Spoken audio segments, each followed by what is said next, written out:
ഹിമവാന്റെ മുകൾത്തട്ടിൽ രാജൻ കാക്കനാടൻ. അളകനന്ദയുടെ കൂടെ. ഞാൻ റോഡിലേക്കിറങ്ങിയപ്പോൾ ഭക്തജനങ്ങളുടെ തിരക്കനുഭവപ്പെട്ടു. ടൂറിസ്റ്റ് ബസ്സുകളും ടാക്സികളും കൊണ്ട് റോഡ് ഏതാണ്ട് നിറഞ്ഞിരുന്നു.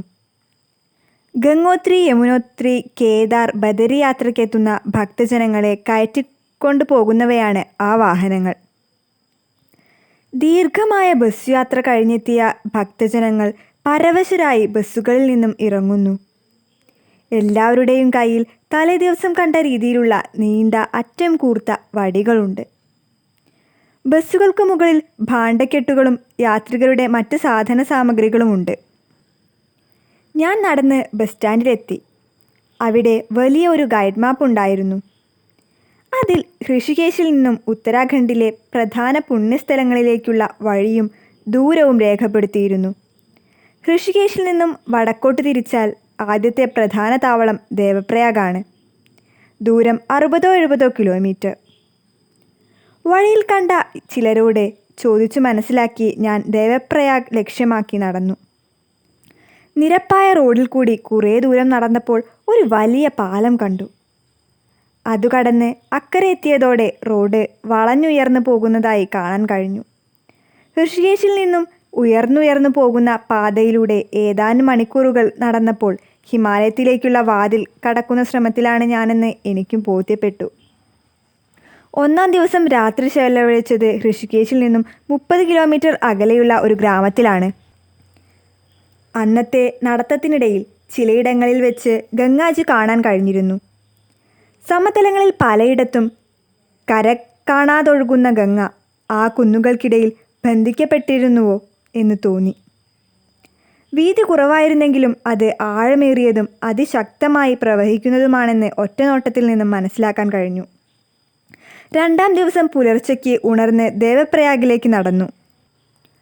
വഴിയിൽ കണ്ടുമുട്ടിയ പഥികരിലധികവും സമീപവാസികളായിരുന്നു.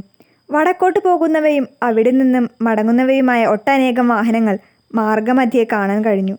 ഋഷികേശിൽ നിന്നും അകലും തോറും ചുറ്റും കാണുന്ന മലകളുടെ ഉയരം വർദ്ധിച്ചുകൊണ്ടിരുന്നു. മലകളുടെ നെറുകയിൽ എത്തിയിട്ട് താഴേക്കിറങ്ങി ഇടയ്ക്കിടെ ഗംഗയ്ക്ക് കുറുകെയുള്ള പാലങ്ങളിലൂടെ ആ പാത മുന്നോട്ടു പോയി.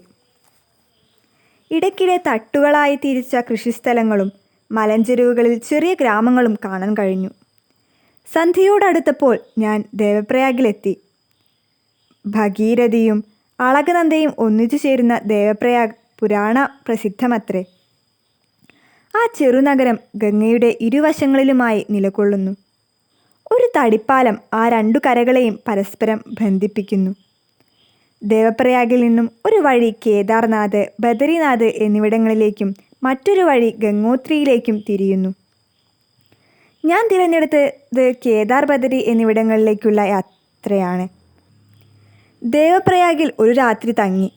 അടുത്ത ദിവസം പുലർച്ചയ്ക്കുണർന്ന് തണുത്ത ഗംഗാജലത്തിൽ കുളിച്ച് ഞാൻ എൻ്റെ യാത്ര തുടർന്നു. ചുറ്റും കണ്ട ഭൂപ്രകൃതിയിൽ നിന്നും ഞാൻ ഹിമാലയത്തിൻ്റെ മുകൾ തട്ടിലേക്കാണ് പോയിക്കൊണ്ടിരിക്കുന്നതെന്ന് മനസ്സിലാക്കാൻ കഴിഞ്ഞു. മലകളുടെ വലിപ്പവും നിറങ്ങളും മാറിക്കൊണ്ടിരുന്നു. ഇപ്പോൾ ഗംഗയുടെ പ്രധാന പോഷക നദിയായ അളകനന്ദയുടെ തീരത്തു കൂടിയാണ് ഞാൻ നടക്കുന്നത്. ചുറ്റിനുമുള്ള പർവ്വതങ്ങൾക്ക് ഉയരം വർദ്ധിച്ചുകൊണ്ടിരിക്കുന്നുവോ? 4-ാം ദിവസം വൈകിട്ട് 5 മണിയോടുകൂടി ഞാൻ ഗഡ്വാളിയിലുള്ള ശ്രീനഗർ എന്ന പട്ടണത്തിൽ എത്തിച്ചേർന്നു. പകൽ നല്ല ചൂടും രാത്രിയിൽ ഒരു വിധം തണുപ്പും അനുഭവപ്പെട്ടു. ശ്രീനഗർ ആ പ്രദേശത്തെ പ്രധാന പട്ടണമാണ്. അവിടെ കോളേജ്, പോലീസ് സ്റ്റേഷൻ, കോടതി, ആശുപത്രി എന്നീ സ്ഥാപനങ്ങൾക്ക് പുറമെ ഒന്നിലധികം ലോഡ്ജുകളും ധർമ്മശാലകളും ഉണ്ടായിരുന്നു. ശ്രീനഗർ കാലാകാലങ്ങളിലായി യാത്രികരുടെ ഒരു സ്ഥിരം താവളവും ആ പ്രദേശത്തെ പ്രധാന കച്ചവട കേന്ദ്രവുമാണ്. ഒരു കുന്നിൻ ചെരിവിലാണ് ശ്രീനഗർ സ്ഥിതി ചെയ്യുന്നത്. ആ കുന്നിൻ്റെ അടിവാരത്ത് കൂടി അളകനന്ദ സാമാന്യം വീതിയിൽ ഒഴുകുന്നു. അതിൻ്റെ കരയിൽ ഒരു ചെറിയ ക്ഷേത്രം കണ്ടു.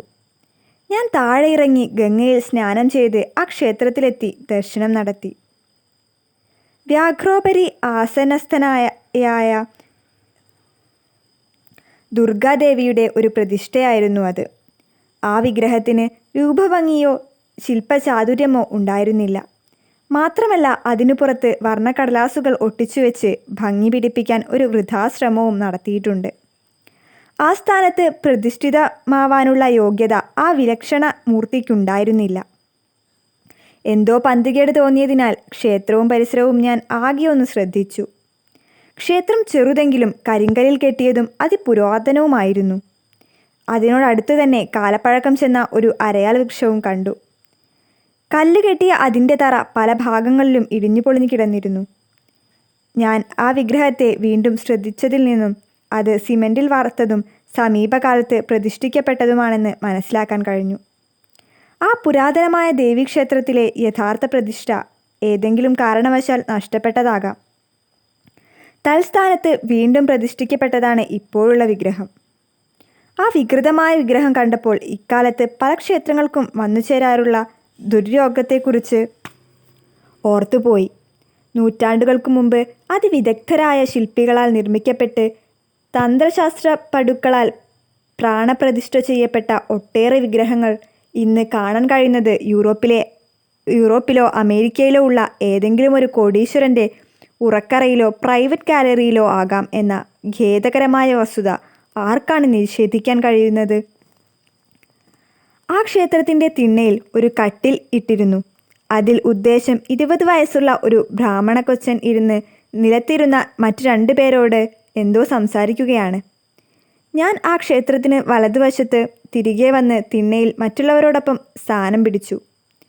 അല്പനേരം വിശ്രമിച്ചു കളയാം. പരന്നൊഴുകുന്ന അളകനന്ദയ്ക്കരികെയുള്ള പ്രകൃതി ഭംഗി കാണുകയും ചെയ്യാം.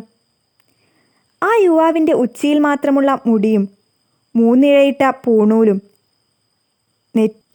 നെറ്റിയിലും നെഞ്ചത്തും ഭുജങ്ങളിലുമുള്ള ചന്ദനക്കുറികളും അയാൾ ആ ചെറുക്ഷേത്രത്തിലെ പൂജാരിയാണെന്ന് വിളിച്ചു പറഞ്ഞു. അയാൾ ഒരു സിഗരറ്റ് പുകച്ച് പുകയിട്ടുകൊണ്ടിരിക്കുന്നു.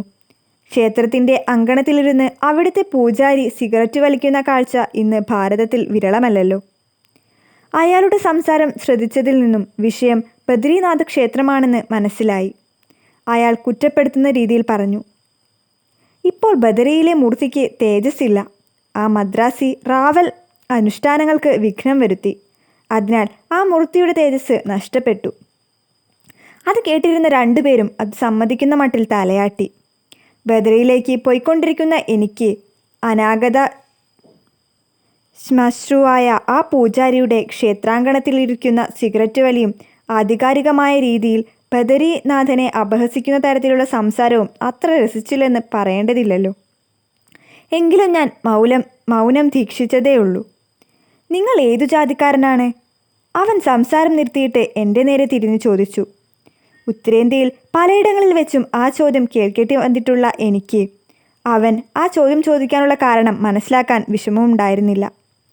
ഉയർന്ന ഗോത്രത്തിൽപ്പെട്ടവനല്ലെങ്കിൽ അവിടെ ഇരിക്കാൻ പാടില്ല. ഉയർന്ന ജാതിക്കാരന് അവിടെ ഇരുന്ന് പുകവലിക്കുകയും മറ്റു പുണ്യസ്ഥലങ്ങളെ അപലപിക്കുകയും ചെയ്യാം, ഞാൻ പറഞ്ഞു. ബദരിയിലേക്കുള്ള ഒരു യാത്രികനാണ്, അത്രമാത്രം അറിഞ്ഞാൽ പോരെ. അവൻ്റെ ചോദ്യം എനിക്ക് രസിച്ചില്ലെന്നും ധിക്കാരപൂർവമുള്ള പെരുമാറ്റം തീരെ വകവയ്ക്കുന്നവനല്ല ഞാനെന്നും അവൻ മനസ്സിലാക്കിയെന്ന് തോന്നുന്നു.